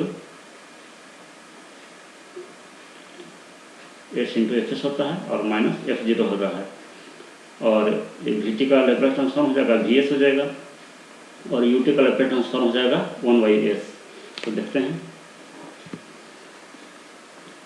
लैप्लास ट्रांसफॉर्म लेने के बाद जो डिफरेंशियल इक्वेशन जो सेकंड ऑर्डर का था उसको हमने S square into v S में कन्वर्ट हो गया, जो स्मॉल जी था वो कैपिटल वी में हो गया, लैप्लास ट्रांसफॉर्म ले रहे हैं, और जो टाइम डोमेन फंक्शन था वो फ्रीक्वेंसी डोमेन फंक्शन एस में कन्वर्ट हो गया। Minus S into we zero होता है और माइनस वी डैश जीरो होता है, ये आपका फॉर्मूला होता है, प्लस 6 इंटू ये डी वाई डी टी का लैप्लास ट्रांसफॉर्म होता है कि S into v S minus we zero, और प्लस 8 इंटू जो वी टी था उसका लैप्लास ट्रांसफॉर्म हो गया वी एस, और इधर 2 इंटू यू टी था तो यू टी का लैप्लास ट्रांसफॉर्म हो गया 1/s। आपको दिया हुआ है क्वेश्चन में कि वी जीरो का वैल्यू दिया हुआ है, वी डैश जीरो का वैल्यू दिया हुआ है, इन दोनों वैल्यू को हम इसमें पुट कर दिए। पुट करने के बाद देखें क्या, पुट करने के बाद वी एस जहाँ जहाँ है उसको कॉमन ले लिए, यहाँ वी एस है, यहाँ वी एस है और एक यहाँ वी एस है, तीनों को कॉमन ले लिए तो उनको हो गया, यहाँ से एस स्क्वायर आ गया, यहाँ से 6s आ गया और यहाँ से 8 आ गया into v s is equal to remaining term जो है उसको हम बराबर के उस साइड कर दिए, उस साइड पहले से 2/s था तो 2/s हो गया। इस टर्म को एलसीएम लिए तो हमें S square plus 4s plus 2/s हो गया। तो अब हमें ये जो वी एस है तो वी एस के साथ जो ये मल्टीप्लिकेशन में है इसको हम बराबर के उस साइड भेजेंगे तो ये डिनोमिनेटर में आ जाएगा, और ये S square plus 6s plus 8 जो है तो S square plus 6s plus 8 जो है ये टर्म, इसको हम अगर एक्सपेंड करेंगे, ये फैक्टर के रूप में करेंगे तो ये आपको हो जाएगा s plus 2 into S plus 4, S plus 2 into S plus 4 हो जाएगा, और ये s एक पहले से था तो ये वाला s हो गया, और न्यूमरेटर में S square plus 4s plus 2 रहेगा। अब हमें वो फंक्शन एक प्राप्त हो गया लैप्लास ट्रांसफॉर्म में, तो इसका पार्शियल फ्रैक्शन करेंगे तो हमें इसका फिर इन्वर्स हम ले पाएंगे। तो इसे पार्शियल फ्रैक्शन में करने के लिए इसको हम लिख दिए a/s plus b/s plus 2 plus c/s plus 4, इसको इक्वेशन 1 कर लिए। मान लिए ए बी सी का वैल्यू निकाल करके फिर इसमें पुट करेंगे। ए का वैल्यू हमें निकालना है तो ए के डिनोमिनेटर में जो टर्म है उससे मल्टीप्लाई करना पड़ेगा उस फंक्शन को, तो ये हमें एस से एस कट जाएगा और रिमेनिंग जो फंक्शन है उसका वैल्यू एस इक्वल टू 0 पे निकालेंगे, क्योंकि इसका जो पोल है वो ओरिजिन पे है, 0 पे है, तो इसलिए एस की जगह पे 0 पुट करेंगे तो 0 प्लस 2 और यहाँ पे आपको हो गया 0 + 2 × 0 + 4। इसको सॉल्व करके आपको 1/4 आ गया। ठीक उसी प्रकार से b का वैल्यू निकालने के लिए b के डिनोमिनेटर में जो टर्म है s + 2, तो s + 2 से मल्टीप्लाई करेंगे उस फंक्शन को तो आपको s + 2 से ये कैंसिल हो जाएगा और फिर आपको रिमेनिंग जो फंक्शन है उसका वैल्यू s = -2 पे निकालेंगे। जहाँ जहाँ s है वहाँ पे -2 रख दिए तो ये भी हो गया -2, 4 × -2 + 2 /-2 इंटू यहाँ भी -2 रखेंगे तो -2 + 4। इसको सॉल्व करके आपको वैल्यू आ गया 1/2। और c का वैल्यू जब निकालेंगे तो c का वैल्यू निकालने के लिए c के डिनोमिनेटर में जो है s + 4 है तो s + 4 से मल्टीप्लाई करेंगे तो ये टर्म आपको कैंसिल हो जाएगा।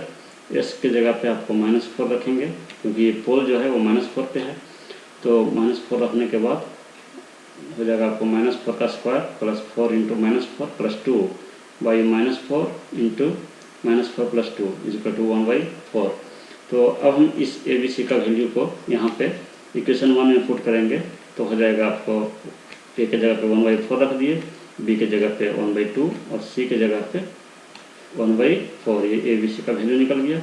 अब हम इसका इन्वर्स लैप्लास लेंगे। जब इन्वर्स लैप्लास लेंगे तो ये हमारा वी एस जो है ये हमारा वी टी में कन्वर्ट हो जाएगा। 1/4 कांस्टेंट है और 1/s का जो इन्वर्स लैप्लास है वो 1 होगा, तो इंटू 1/4 × 1 हो जाएगा। उसी प्रकार से 1/2 है, ये भी कांस्टेंट है और 1/s + 2 है, इसका जो इन्वर्स लैप्लास है e⁻⁻2t होगा। और ठीक उसी प्रकार से फिर ये 1/4 रहेगा और इसका जो इन्वर्स लैप्लास है 1/, तो इसका हो जाएगा e⁻⁻4t। तो इसी को यहाँ पे लिखे हैं कि checking inverse Laplace we get. Inverse Laplace लेने पे हम क्या पाते हैं कि वी टी = 1/4, चूँकि 1/s जो है वो 1 का होता है लैप्लास ट्रांसफॉर्म, इंटू 1 है तो कोई दिक्कत नहीं है। और e⁻⁻2t हो गया 1/s + 2 का और e⁻⁻4t हो गया 1/s + 4 का। ut आप लगा भी सकते हैं, नहीं भी लगा सकते हैं, ये t > 0 के लिए है, यही ut आपको शो करता है। तो यानी कि उस डिफरेंशियल इक्वेशन का जो सॉल्यूशन है वो निकल कर आया 1/4 इंटू 1/4 इसमें से कॉमन ले लिए, यहाँ 1 बचा, यहाँ 2 हो जाएगा 2e⁻⁻2t और प्लस e⁻⁻4t। ये आपको इन्वर्स लैप्लास हो गया, यानी कि आपको उस डिफरेंशियल इक्वेशन का सॉल्यूशन आपको निकल गया। ठीक उसी प्रकार से एक और एग्जांपल है, solve for the response by T, यानी बाई टी हमको निकालना है। In the following integro differential equation, यानी कि इसमें इंटीग्रेशन भी है और डिफरेंशियल इक्वेशन भी है, दोनों है। तो इसको हमें सॉल्व करके और बाई टी का वैल्यू निकालना है। तो दिया गया जो इक्वेशन है इंटीग्रो डिफरेंशियल इक्वेशन, इंटीग्रेशन और डिफरेंशिएशन दोनों है, तो दिया गया इक्वेशन को हमने पहले लिख लिया और जब हम इसका लैप्लास ट्रांसफॉर्म लेंगे तो लैप्लास ट्रांसफॉर्म करने पे क्या होगा, जैसा कि dy/dt का लैप्लास ट्रांसफॉर्म होता है कि s इंटू वो फंक्शन माइनस f0, ये होता है इसका dy/dt का लैप्लास ट्रांसफॉर्म। और ये बाई टी का हो जाएगा लैप्लास ट्रांसफॉर्म बाई s हो जाएगा। और जो इंटीग्रेशन है, इंटीग्रेशन का लैप्लास ट्रांसफॉर्म होता है y/s बताए थे, और ut का हो जाएगा 1/s।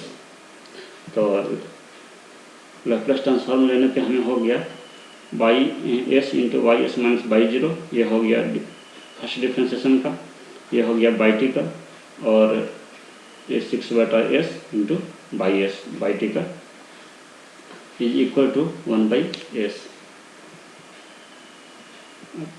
ये जो इंटीग्रेशन है इसका y/s हो गया और फिर इसका हो गया y/s, इसका हो गया y/s, तो हो जाएगा 6/s ये हो जाएगा और इसका हो जाएगा 1/s। तो आपको वही यहाँ पे लिखा हुआ है।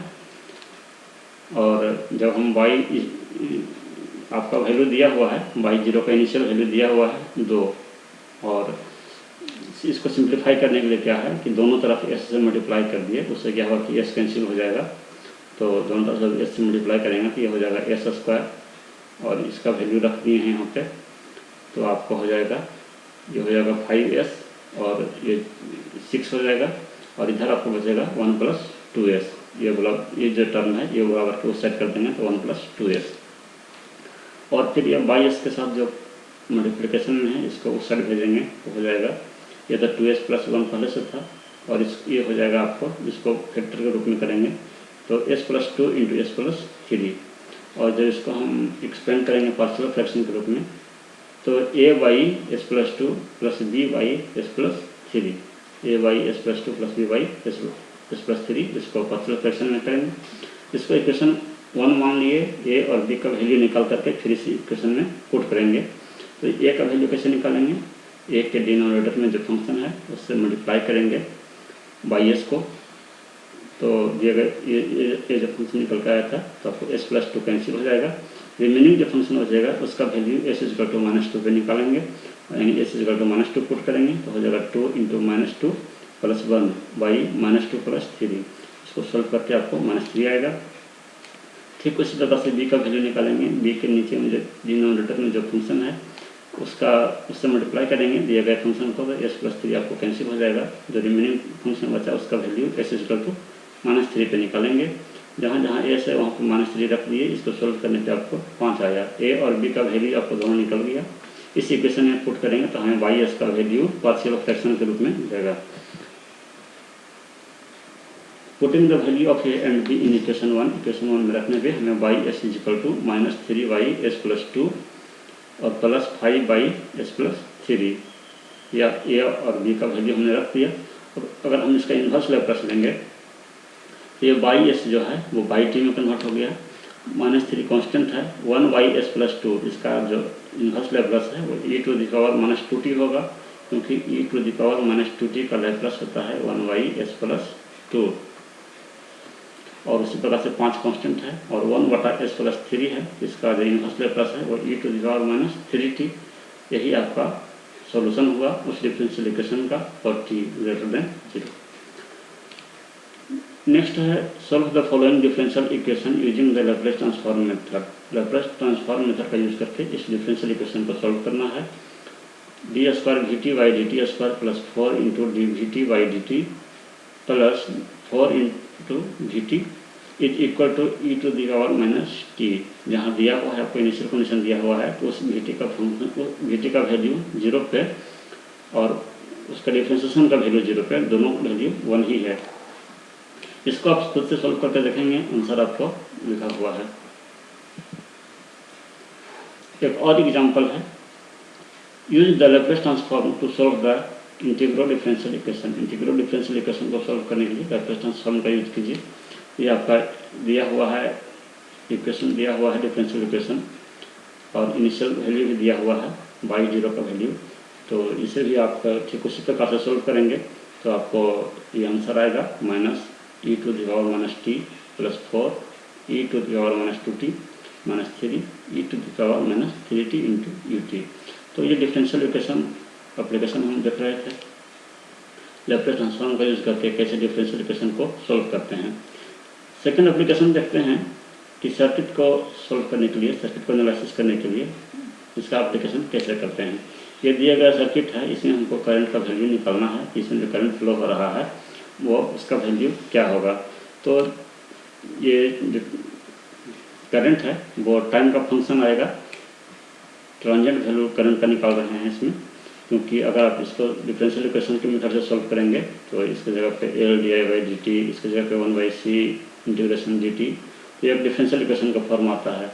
तो हमें जो इसका वैल्यू निकालना है करंट का, वो IT का वैल्यू हमें निकालना है, लेकिन हम इसको लैप्लेस ट्रांसफॉर्म के मेथड से सॉल्व करेंगे। तो जब हम लैप्लेस ट्रांसफॉर्म में इस सर्किट को कन्वर्ट करेंगे तो जो रेजिस्टेंस है उसमें कोई चेंज नहीं आएगा, रेजिस्टेंस का जितना वैल्यू है उतना ही वैल्यू रहेगा। जो L है उसके जगह पे आप LS कर देंगे, जो L है जो इंडक्टेंस है उसके जगह पे L × S, लैप्लेस ट्रांसफॉर्म में वो उसका जो इक्विवेलेंट जो इम्पीडेंस होगा या इक्विवेलेंट जो रिएक्टेंस होगा वो L इंटू एस, जहाँ L का वैल्यू 1 हेनरी है और S रहेगा, तो आपको ये हो जाएगा, आपको सिर्फ S हो जाएगा L की जगह पे 1 रखने पे।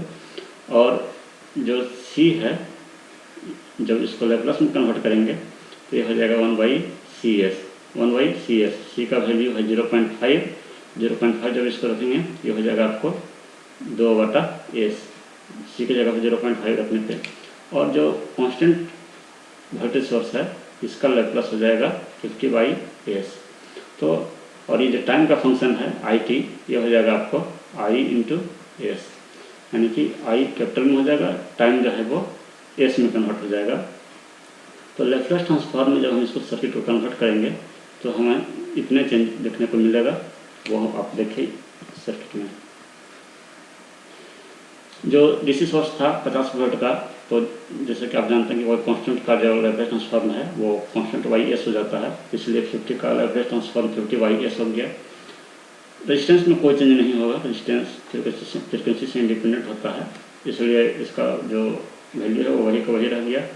यहाँ पे आपको जो इंडक्टर था 1 हेनरी का, उसके जगह पे आप इक्विवेलेंट रेजिस्टेंस, इक्विवेलेंट इम्पीडेंस जो है वो S हो गया, क्योंकि हमने L को जब लैप्लास में कन्वर्ट किया तो S इंटू L और C की जगह पे 1/CS करना है। तो आपका ये सर्किट बन गया। और ये आपको इसमें आपको फेजर फॉर्म नहीं लेना है, बिल्कुल जैसे एक तरह से रेसिस्टिव सर्किट की तरह सोल्व करते हैं उसे इसको सोल्व करना है। तो जब हम इस लूप में KVL लगाएंगे तो हम पाएंगे क्या कि जब ये IS है, जो करंट है लैप्लास ट्रांसफॉर्म का करंट है, तो रेजिस्टेंस से होकर गुजरेगा तो इसमें वोल्टेज ड्रॉप हो जाएगा 2 इंटू IS। उसी प्रकार से जब यहाँ से गुजरेगा तो S इंटू IS, S एक तरह से रेजिस्टेंस हो गया, इस रेजिस्टेंस के इक्विवेलेंट आप इसको मानिए, ये एक तरह से रेजिस्टेंस है और करंट से मल्टीप्लाई होगा तो वोल्टेज मिल जाएगा। तो S इंटू IS, S आपका एक तरह से रेजिस्टेंस हो गया और ये IS आपका करंट हो गया। उसी प्रकार से 2/S आपका रेजिस्टेंस हो गया और IS करंट हो गया, तो बराबर हो जाएगा वोल्टेज सोर्स के। यहाँ से IS हम सब में से कॉमन ले लेंगे तो हमें बचेगा 2 + S + 2/S = 50/S। यहाँ से अगर हम IS का वैल्यू निकालना चाहेंगे तो इसको LCM लेके हम उस साइड भेजेंगे तो आपको हो जाएगा 50/S इंटू S से S कट जाएगा और आपको बचेगा S² + 2S + 2। तो जब हम आपको बताए थे कि जब आपको इस फॉर्म में मिलेगा फंक्शन तो उसे आपको कन्वर्ट करना है S + A² + ω², इस फॉर्म में कन्वर्ट करने की कोशिश करना है। तो उसके लिए आपको क्या करना पड़ेगा, कांस्टेंट टर्म को 2 पार्ट में करना पड़ेगा। तो 2 पार्ट क्या क्या होगा, यहाँ 2S है, 2S है, आपको इसको कन्वर्ट करना है 2AB के फॉर्म में। तो 2 से तो 2 हो गया, A की जगह पे 1 है तो A की जगह पे 1 हो गया। तो B की जगह पे क्या होता कि आपको ये 2S आ जाए, तो B की जगह पे भी 1 ही लेना होगा, तो इसलिए हमने B की जगह पे, ये B² है एक्चुअली में, ये B² है, तो इसलिए B का वैल्यू भी उसका अंडर रूट 1 ही होगा। और चूँकि ये 2 था तो इसको 2 लाने के लिए फिर हमें एक और 1 लगाना पड़ेगा। तो इस तरह से हम इसको थोड़ा सा सिंप्लीफाई कर दिए। इसके बाद हम क्या करेंगे कि S² + 2S + 1 इसके जगह पे, इतना के जगह पे हम S + 1 का होल स्क्वायर लिख देंगे और प्लस इसके जगह पे 1 का स्क्वायर लिखेंगे। तो नेक्स्ट में हो जाएगा क्या, IS = 50/S + 1 का होल स्क्वायर + 1 का स्क्वायर। तो जब हम इसका इन्वर्स लैप्लास लेंगे, हम जानते हैं कि इन्वर्स लैप्लास जो है sin ω t का लैप्लास ट्रांसफॉर्म होता है ω/S² + ω²। तो उसी फॉर्म का है, ऊपर में कांस्टेंट टर्म है, लेकिन यहाँ पर क्या है कि S के साथ ये शिफ्टिंग है। तो हम जानते हैं कि अगर इस फंक्शन में e⁻⁻ AT से मल्टीप्लाई करते हैं तो इसका फ्रिक्वेंसी में उतने से शिफ्टिंग हो जाता है, यानी कि e⁻⁻ t से मल्टीप्लाई करना पड़ेगा इस फंक्शन में, तब जाकर इसका लैप्लास ट्रांसफॉर्म ये वाला आएगा। और ओमेगा की जगह पे यहाँ पे 1 है तो 50 × 1 इसको कर सकते हैं। तो आपको जब इसका इन्वर्स लेप्लास लेंगे तो ये हमें IT मिल जाएगा 50 इंटू और e⁻ -t sin t। Omega की जगह पे 1 हो गया, sin ओमेगा t होता है तो sin 1t यानी sin t। यही आपका करंट का वैल्यू निकला। एक और एग्जाम्पल है, find the current I2t in the circuit. एक सर्किट दिया हुआ है, इस सर्किट में 2 लूप हैं और एक लूप में करंट I1t फ्लो हो रहा है, दूसरे लूप में I2t, यानी यह करंट जो है टाइम का फंक्शन है। तो आपको I2t का वैल्यू निकालना है, ठीक है। तो सबसे पहले हम क्या करेंगे कि दिए गए सर्किट को लैप्लास ट्रांसफॉर्म में कन्वर्ट कर लेंगे। लैप्लास में जब कन्वर्ट करेंगे तो जो कांस्टेंट वोल्टेज सोर्स है यह आपको 100/s हो जाएगा। रेजिस्टेंस में कोई फर्क नहीं पड़ेगा, ये जो L है वो L आपको L इंटू एस में कन्वर्ट हो जाएगा। रेजिस्टेंस में कोई फर्क नहीं पड़ेगा, ये भी L जो है वो L इंटू एस में कन्वर्ट हो जाएगा और ये भी आपको L इंटू, ये रेजिस्टेंस है तो आपको सिर्फ रेजिस्टेंस ही रहेगा, इसमें कोई फर्क नहीं पड़ेगा। और अगर कैपेसिटेंस अगर होता तो इससे 1/CS लिखते, या अगर ये वोल्टेज सोर्स कोई टाइम डिपेंडेंट होता, टाइम का फंक्शन होता, तो जैसे लैप्लास निकालते हैं वैसे इसका लैप्लास निकालते।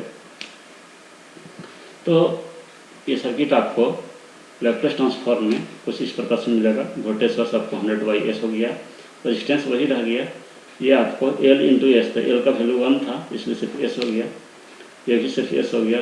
रेजिस्टेंस है, ये भी रेजिस्टेंस है। और इसमें जो करंट था I1t उसे हम I1s कह दिए कैपिटल में लैप्लास ट्रांसफॉर्म में, और ये जो I2t था वो आपको I2s हो गया।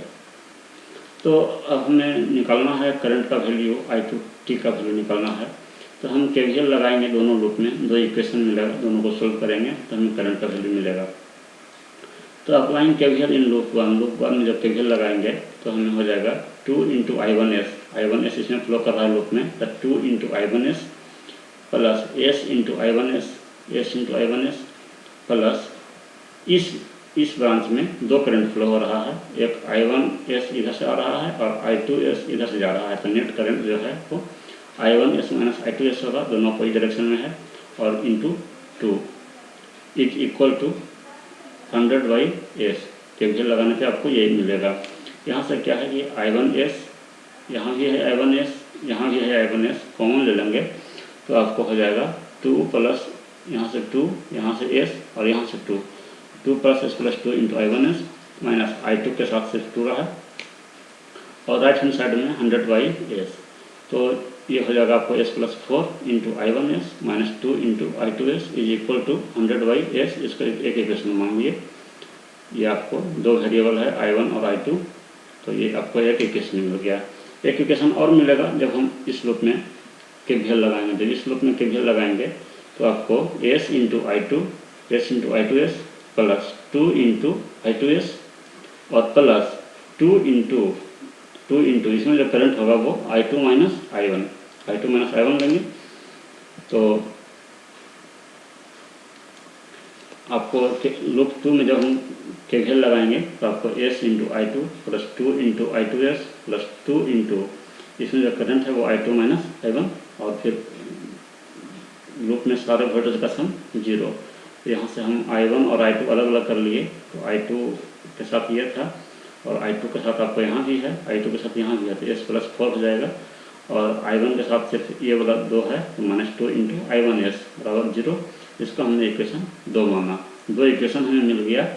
तो जैसे आप ax प्लस b/y बराबर c, और माने कि a1x plus b1y equal to c1, और a2x plus b2y equal to c2। जैसे इस इक्वेशन को सॉल्व करते हैं कि इसको कोफिशिएंट को इक्वल करते हैं, फिर दोनों को ऐड करने पर सिर्फ आपको y का वैल्यू मिलेगा।